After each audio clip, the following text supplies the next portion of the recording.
What's up guys, my name is Tetos and in this video I'm going to tell you how to play Riven like Smeb. Now instead of the usual combo section, I will talk about Riven Mechanics as a whole, so that includes wall hopping as well as animation cancelling. The rest will roughly stay the same as always, and of course there are time codes and additional resources in the description down below the video. Let's jump right into it. For summoner spells, Smeb always chooses Teleport and Flash right now in this meta, because Flash is the best spell for Riven simply for comboing purposes, so you can Flash Alt, Flash W, Flash Q for example. Teleport is just the best because you can get a free bag, or just start with the jungler in a duo jungle kind of way, or just solo a camp yourself, for example the Raptors, and then go to lane with the free level 2 power spike and some additional pots. Smeb uses one of these 3 rune pages on Riven, and you can see that he always takes 80 quints and marks, but for the seals and glyphs it depends on the enemy team, and basically mainly the matchup and the jungler for example. Against an AD lane of course you can't really skip the armor seals, but if the enemy team doesn't have a lot of AP threats you can definitely get the cooldown reduction glyphs as well. If they have AP threats, then you definitely want to get the magic resist glyphs though. For AP lanes you want to get skilling health, seals as well as flat MR glyphs. Smeb picks some pretty standard 21-9 and 0 masteries on Riven all the time basically. The only thing that sometimes changes is, for example, a point into the sustain mastery in the offense tree gets switched into the CDR mastery to get the flat 5% CDR. For skill orders, Smeb always maxes R, Q, E, W, and at level 1, 2 and 3 he gets Q always at level 1, then either E or W at level 2 and then the remaining spell at level 3.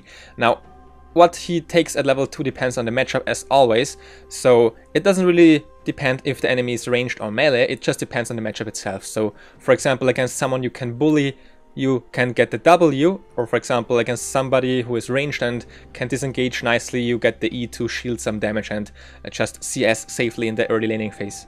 For item builds, he always starts with the Doran's Blade, Health Potion, Warding Totem, then he always goes for double jungle or for a solo camp, and then when he's backing, sometimes he just goes straight to lane, when he's backing with Teleport, he gets some additional potions, sometimes even a ward. Now, core build should be definitely Brutalizer into Bloodthirster and the CDR boots usually. He also gets the Warding Totem upgrade almost every game around after the first major item upgrade, but definitely the core build, as you can see, is also the Black Cleaver, so he actually favors the Bloodthirster heavily and over the Hydra. Now for the full build for example you can get the Distortion enchant on the CDR boots, Last Whisper, Black Cleaver, Bloodthirster, Hydra and Mercurial Scimitar, because he actually favors the Mercurial Scimitar as his defensive item in pretty much every game for the Quicksilver Sash active. Don't forget to stock up on wards and pots throughout the game, especially with pots of course if you don't have your Bloodthirster yet, and the wards if you don't have your upgraded warding totem yet. Still, the pink wards are good throughout the game to help you support and secure objectives. Now for the boots you can see here you can also sometimes get Tabi or Merc threats, but then the full build should change because then you have more room for CDR, and Riven loves a lot of CDR and CDR capped.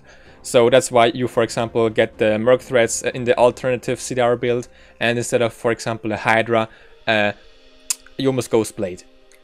For Elixir, Wrath is your primary choice in the late game, and for the enchants, for the boot enchant, Distortion actually pretty damn good for a Teleport and Flash cooldown reduction as well as some additional movement speed bonuses. So it's actually bought pretty often, and you can get it around, you know, third item, usually if you follow Smeb's build. Home Guards, just when defending, and for example the Garden Angel, as you can see here, is sometimes as a defensive item if you just need that extra life to finish the game for example. Let's talk about your game plan and mindset when going into a game with Riven in the top lane. First off, you can't deny that she is a double-edged sword with her snowballing nature, so even though you might get some kills and snowball ahead and crush the enemy team, the opposite might as well happen. So if you get ganked from the jungler and die, then you're definitely more useless than, for example, a Lulu top lane or a Malphite who can still ult and have a good impact in teamfights. So this also means that you should respect strong early laners, but try to bully the weak ones. Of course, that's kind of self-explanatory. You also need to communicate more with your jungler than usual. If you're playing top lane, you really need to keep track of those cooldowns, those Summon of Flash cooldowns, for example, and when the jungler can actually help and gank and snowball the lane for you. But at the same time, be careful when the enemy might be around and back off, and don't be over-aggressive for no reason without wards.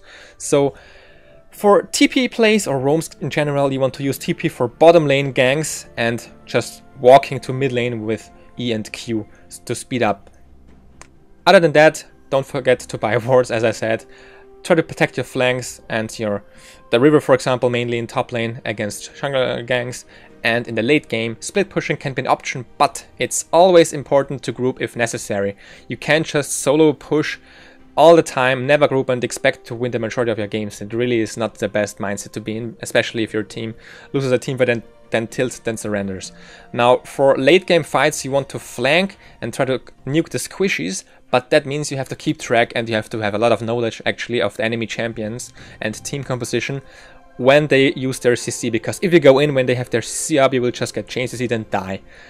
That means if you're a good Riven, you know when they throw out their hooks, their stuns, their peels, and then you go in and try to nuke someone if possible. Let me introduce you to some Riven mechanics. If you want to learn more, check out the additional resources down below the video. First off, the animation Q cancelling. If you just auto attack, then Q and then right click away, issue a movement command basically. Do that whole thing again and again, you will be able to Q faster and auto attack faster instead of not doing that. It just looks pretty cool and really allows you to DPS faster, and it's a very effective and essential technique when playing Riven. As you can see here, these are normal speed and it just shows how fast you actually get down the auto attacks even though you don't have that much attack speed. So that can be used to burst the enemy down even quicker than normal. When Riven is using her abilities, you can sometimes cancel some of the long cast times with animation cancelling. So this is very essential when you want to maximize your DPS and burst down enemies quicker. For example, in this case, you can use ERQ and then get rid of some of the cast time of the first R. Riven players use the term wall hopping when they talk about the third Q, which allows you to jump across some walls or cut a corner in some cases. Even the best players, though, as you can see here, fail to do that correctly sometimes, so you really need to practice it a lot to get it down, because if you fail it just looks silly and you waste your escape and give up kills, or sometimes even more. So the best Riven players, of course, know how to wall hop, know how to use their combos and how to cancel animations perfectly. I have also included, as always, a combo sheet for here for your sake. Nowadays, when playing Riven top lane, you usually start off in the jungle, either solo or by joining your jungle and doing something called double jungling.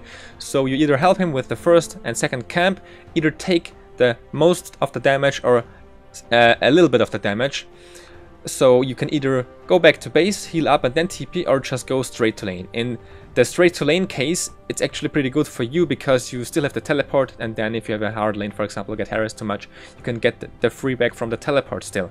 Now, if you decide to tank most of the damage for your jungler, he will be glad and thankful to you, but this means that you have to back, and then you can still buy a couple of potions, maybe an ward, and then TP back to lane.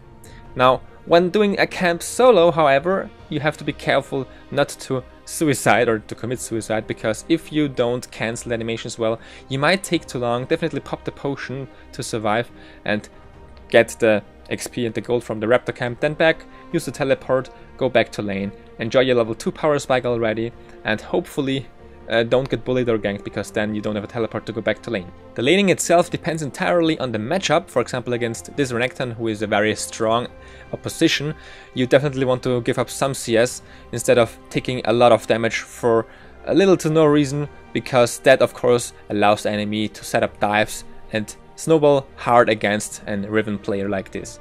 So against other matchups, for example, if you can bully them, use your standard Q and W spell combos with auto attacks fitted in between to put out a lot of damage.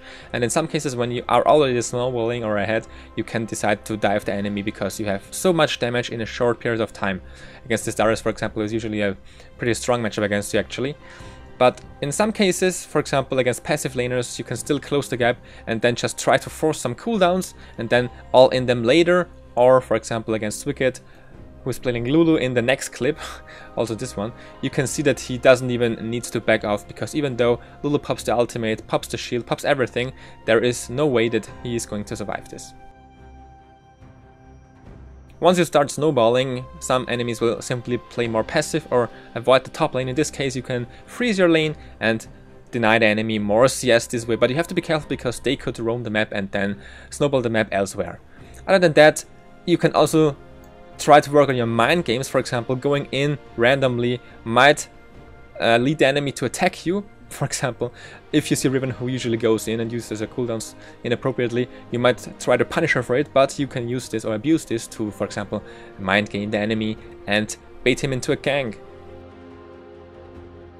When playing the snowball game, it's important to not throw leads. Now this might sound quite obvious, but even someone like Smeb sometimes doesn't really estimate everything quite well and actually loses 1v1s even though the Darius was behind. Same goes for some poorly coordinated tower dives in solo queue, which can happen of course. Here they underestimate the tower damage and the Lulu shields and ultimate and pay the price with their lives. When teamfighting on Riven, you have to keep track of the enemy AoE abilities and CC because those are the bane of your existence. Basically, Smeb gets caught in this fight and just gets CC'd once, the enemy team follows up with some nice AoE and again CC with the Hecarim ultimate, and they wombo their way to victory even though the red team was ahead before this fight. When flanking too, you have to be careful about CC because if you flank at the wrong time, in the wrong place, you can get CC'd or chain CC'd and your damage won't go out, you will just die. However, if you do it correctly, you will be able to save your CDs and your CC of course, mainly the W and the Q hopefully, to burst the enemy carries down. Maneuver your way across or around the enemy pillars and CCs or tanks and burst them down quickly. If you do it correctly, it can look something like this, and it really helps of course to be fed as well because Riven who does no damage isn't really that useful. When playing Riven, it's key to actually get the mechanics down that I mentioned earlier. Wall hopping, for example, can be really beneficial to chasing enemies, but if you fail like this, it just looks silly and you give up way too many kills. However, if you do it correctly, it can look something like this. Once again, a nice showcase of how to abuse Riven's kit to her maximum potential, and you can see here that he actually dashes across a couple of walls in this clip and gets many kills and just shows the power, the true power of a good or one of the best Riven players.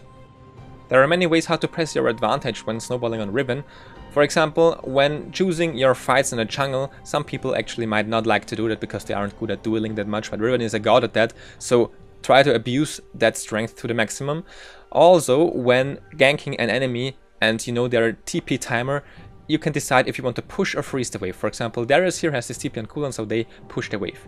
Here is a great tip how you can deny a lot of CS if you're ahead. You can see that the Darius is low and Riven has red buff actually, so he decides to dive the Darius player here because there's a big wave actually hitting the turret of Darius. He doesn't have TP, so he can't get back to lane, he will lose all of this farm, and the good thing, or the best thing even about this, is that now if you do this, the enemy creep wave will push in your favor towards your turret again. So you can then, if you play it correctly, gank again or just freeze and deny and zone the enemy. Riven's Q and W reduce the crab's resistances, so you can power farm that for some additional and easy gold.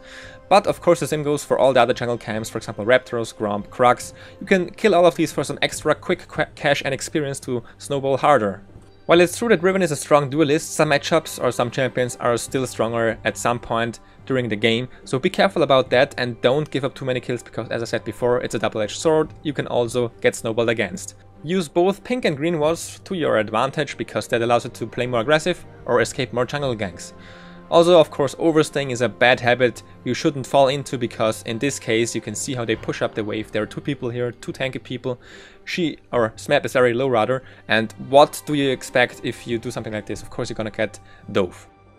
Now, this can also happen when you are not really expecting it in the early stages of the game. For example, a good jungler and top lane duo can definitely abuse the weak Riven early game and squishiness.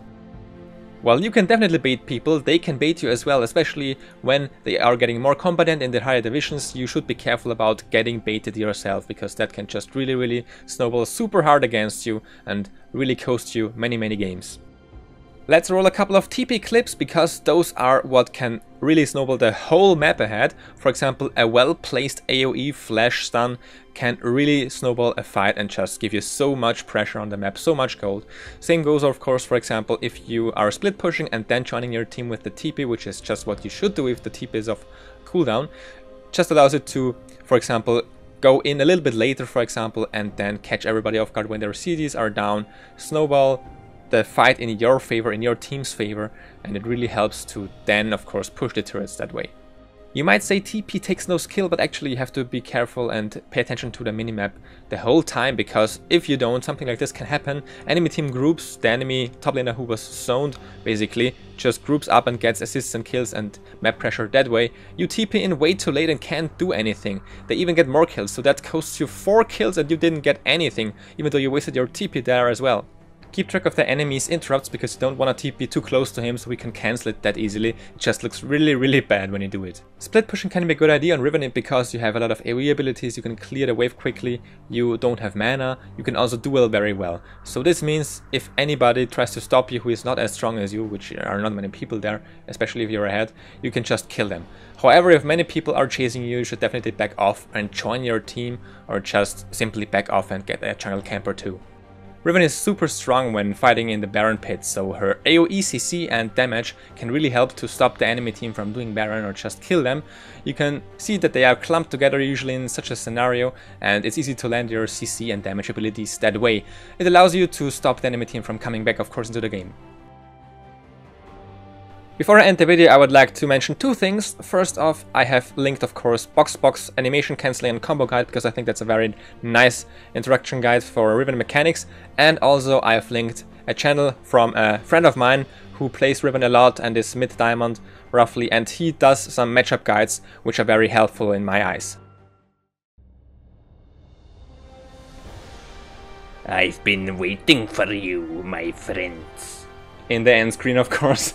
Very scary 13th episode. You're all freaking out right now. Oh my god! What was that voice? No, what was that voice, right? So, you know the drill by now. I don't have to explain it even though there was a long break, so I apologize for that, but still, there are still links on the right to the previous Flagger Pro episodes.